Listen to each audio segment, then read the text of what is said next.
Let's talk about problem 8.53 from the end of the chapter. We're given four different groupings of atoms. These are neutral atoms, not ions. And we are asked to arrange each in order of increasing atomic size. When we say atomic size, we're really talking about the radii of the atoms. Now, the reason why this is presented in this chapter is because in the second half of this chapter we talk a lot about these so-called periodic trends.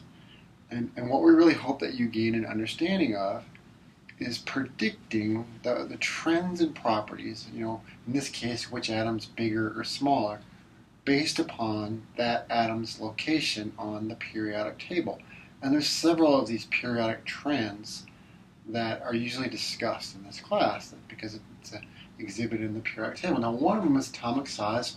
We'll also talk about ionization energy, maybe electron affinity will come up, perhaps even something called electronegativity. All of these exhibit trends, general trends, based on an element's position in the periodic table. Sometimes there's, again, kind of weird quirks or exceptions, but there's also sort of a general rule that people have observed by studying these different materials over time. Now, the rule for atomic radii or size is reasonably simple.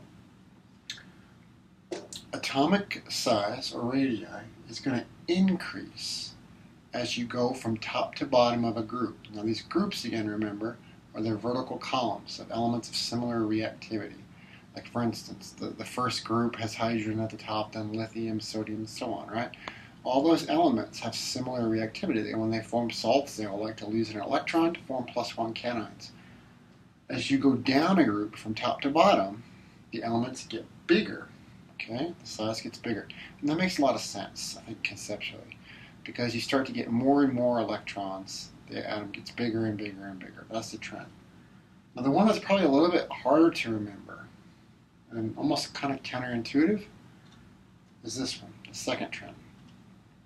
The atomic size is generally observed to decrease, as a general rule, as you go across a period from left to right. So as you go across the horizontal row, the atomic size actually decreases, gets smaller. At first glance, you might think that this doesn't make a lot of sense. You might think that the atom should get bigger because you're getting more and more electrons, okay? But actually that's not what occurs as a general rule. Instead, the size decreases. And the reason why that is because we're putting these electrons that we accumulate into the valence shell, the valence orbitals. And these valence orbitals, they're kind of in the same locale or the same radius from the nucleus, regardless of how many electrons are there. But what changes as we go across a horizontal row is the number of protons in the nucleus. And they say, well, why are protons important? We're talking about electrons. That determines the radius, right? Well, the protons are very important, okay? And the reason why that is because they have a positive charge. There are positive charge carriers, right? And electrons are attracted to that.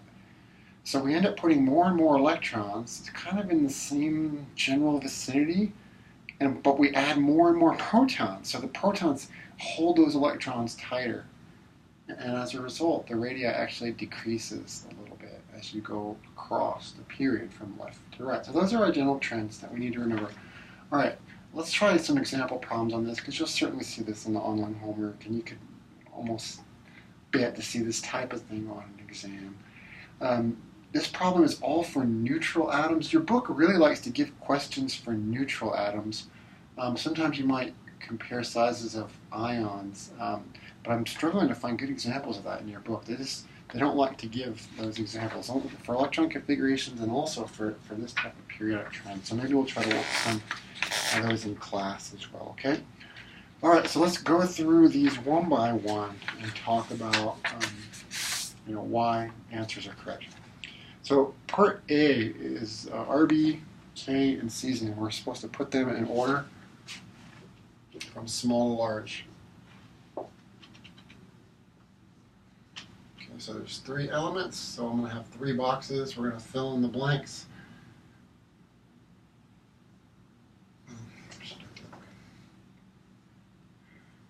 small to large. Okay. So what do we notice about these three elements, Rb, K, and Cs? Well, the first thing that I noticed is that they're all in the same group. They are group 1 elements.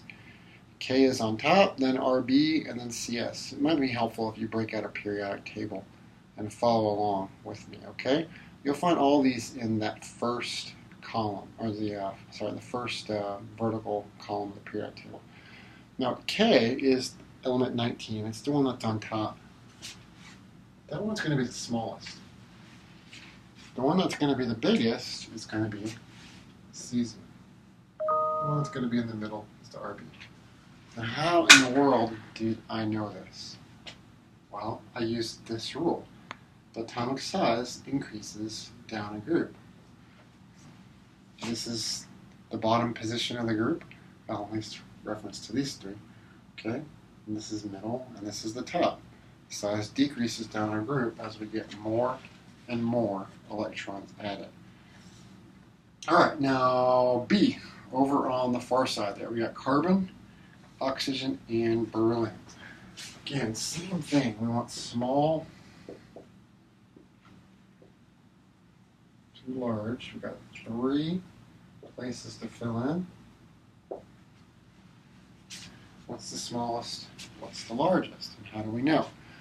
Again, you got to figure out where the elements appear on the periodic table reference to one another.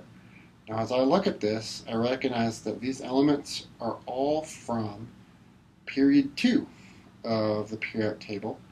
Be is over at element 4. We've got carbon at element 6, oxygen at element 8.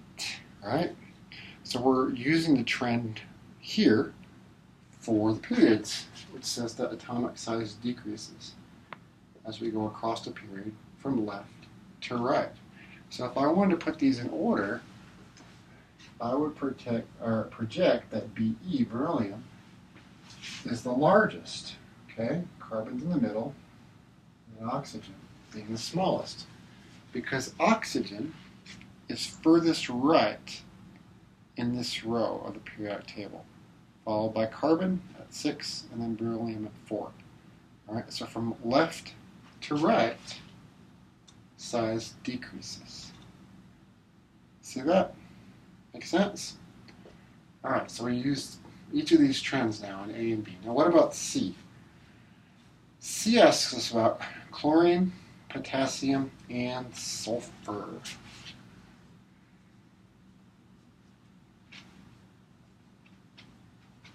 I think, if I'm not mistaken, this one kind of ups the ante a little bit, okay? Why is that, in terms of our ability to project? Well, chlorine and sulfur are right next to each other in the periodic table, but where's potassium? If you look closely, it's element 19. Isn't that in the next period down? So chlorine and sulfur at the right side of period 3, but potassium's in period 4, the first element in period 4. See that? So now we got to kind of combine both rules a little bit and use our chemical intuition about what's going on. So first off, let's compare the two elements that are in the same period. That's chlorine and sulfur. Which would we expect to be smaller between chlorine and sulfur? Well, the one that's furthest what? Furthest to the right, because size decreases across the period.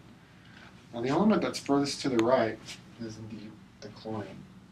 So chlorine, as a result, should be smaller than sulfur. That stands to reason, right? Just based on the second rule, we can compare those directly. Now what about potassium? Potassium's in the next period down. We've got a 4s valence electron in potassium. We've added more electrons, in fact 2 more than chlorine, okay? What do we think about the size for potassium compared to these two? Well, if we're adding extra electrons, our first inclination is that potassium might be bigger than these. And in fact, that's actually going to be the case. Potassium is actually going to be the biggest of all of these. Now, how do we know that? How can we rationalize it? Okay? The reason why we can rationalize that as making sense is because we're adding more electrons, and those electrons are going into an orbital, atomic orbital, of a larger principal quantum number. Okay? These get further and further from the nucleus, which is working to increase the atomic radii. And so, well, what about this rule, the extra protons in the nucleus holding the electrons closer and closer and closer? It turns out that kind of resets to a certain degree once you go down to the next period. And the reason why that is because once you go down to that next period, you're starting to add s electrons from the next principal quantum number, okay, which get further and further from the nucleus. And those are not as held as tightly from those protons in the nucleus. So while this is true, okay, the size is going to decrease across the period in general, from left to right. So size decreases and decreases and decreases, but then when you get to the next period down, it resets, the size goes back up. Okay, there's a huge jump. And you can actually find nice data plots in your book that demonstrate that. Okay, so potassium is our largest. And I already decided that I can use the rule for chlorine and sulfur, or across the period, to put them in that order. So we've kind of reasoned that should be what it is, okay? All right, we got one more. The last one involves magnesium, potassium, and calcium. Where are these at? Well, magnesium is element 12. Calcium is right below that, 20. And potassium is one to the left of calcium at number 19. So as I look at their positioning in the table, it's kind of nice to a certain degree because magnesium is on top of calcium. So I can use my rule down a group, right? Makes sense? So which one should be bigger then? The magnesium or the calcium? Clearly the calcium's got to be bigger than the magnesium, right? So I know that must be true because that's a pretty straightforward and simple rule to think about. So the calcium's got to be bigger than the magnesium. But what about if I compare the calcium with the potassium? Well, here I got to use my second rule. Atomic size for neutral atoms decreases across the period from left to right. So if it's decreasing, then calcium must be what? Smaller than potassium. So in this case, potassium's got to be the biggest because it's bigger than calcium. But I also knew that what? Calcium was bigger than magnesium. So calcium's bigger than magnesium because it's below it on the periodic table.